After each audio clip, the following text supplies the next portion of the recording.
August 4th, 1945, Spaso House, Moscow, the residence of the U.S. ambassador. The war in Europe is over.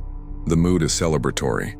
A group of Soviet schoolchildren, the young pioneers, presents a gift to Ambassador Averil Harriman. It is a gesture of eternal friendship between allies, a beautiful hand-carved replica of the Great Seal of the United States. Harriman loves it. He hangs it in the most private room of the embassy, his personal study, right above his desk. For the next 7 years, 4 different ambassadors would sit at that desk. They discussed military secrets, the Korean War, and nuclear strategy. They thought they were alone. They were wrong. The enemy wasn't at the gate. The enemy was on the wall. 1951, 6 years later. Across the city in the British Embassy, a radio operator is bored. He is scanning Soviet Air Force frequencies, looking for military traffic, just static. Until suddenly, a voice breaks through the noise. It's not Russian, it's English, and it's not a pilot. It's the British air attaché speaking from his private office miles away. The operator freezes. He checks the dial. He checks the frequency. This channel is reserved for Soviet military use and should be silent. But the voice continues, calm and unaware. The operator records everything and listens again. The same result. A private conversation leaking into a Soviet military band. Intelligence services panic. If the British are being bugged, the Americans are too. Emergency sweeps begin. Walls are searched. Furniture is dismantled. Floors are inspected. Metal detectors scan every room. They find nothing. No wires, no batteries, no transmitters. It's physically impossible unless the Soviets have invented magic. Enter Joseph Bezhin, an elite counter-surveillance expert sent from Washington. Bezhin doesn't trust the word impossible. He believes in physics, and physics he knows can hide. He studies the reports, the failed inspections, the strange frequencies. One conclusion stands out. The device isn't transmitting, it's listening. And it's dormant. A passive device that only works when someone else activates it. September 1952, Spaso House. Bezhin sets a trap. He asks Ambassador George Kennan to sit at his desk and read a long, deliberately boring diplomatic document out loud. Nothing classified, just steady noise.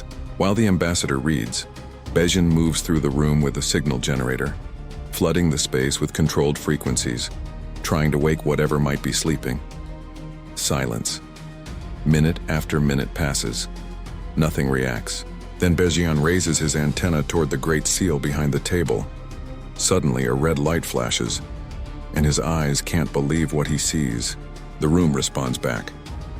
Bezhin signals for Kennan to continue speaking and approaches. The signal gets stronger, clearer, more focused. It's coming from the eagle's beak. Bezhin rips the heavy wooden seal from the wall. Instantly, the signal disappears. He breaks the wood, and there it is. The thing. What they found terrified American scientists. It had no batteries, no circuits, no power source.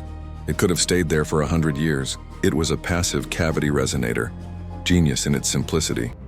It only worked when the Soviets parked a van outside the embassy and fired a focused microwave beam through the window. The beam powered the device.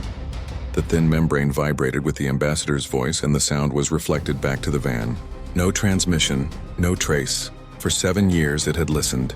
Every whisper, every pause, every careless assumption of privacy. The inventor was Leon Theremin, the famous musician and inventor, a brilliant engineer imprisoned by Stalin and forced to create the perfect spy tool. For 7 years, the KGB had been the third person in every conversation. The United States kept the discovery secret for years, trying to understand it, copy it, and defend against it. They failed. The device wasn't powerful, it was patient, silent, waiting, unchanged, untouched by time or technology. In 1960, at the United Nations, Ambassador Henry Cabot Lodge finally revealed the truth to the world. He showed the Great Seal. He showed the hole. He showed the bug hidden inside the wood. Here is the proof, he told the Soviets. It was the ultimate moment of Cold War theater. But the real lesson was simpler and darker. The most dangerous thing in the room wasn't a weapon, it wasn't a microphone, it was trust. Because sometimes the most dangerous thing is the gift accepted. This is The Human Chronicle. What is listening to you right now? Subscribe for more history stories.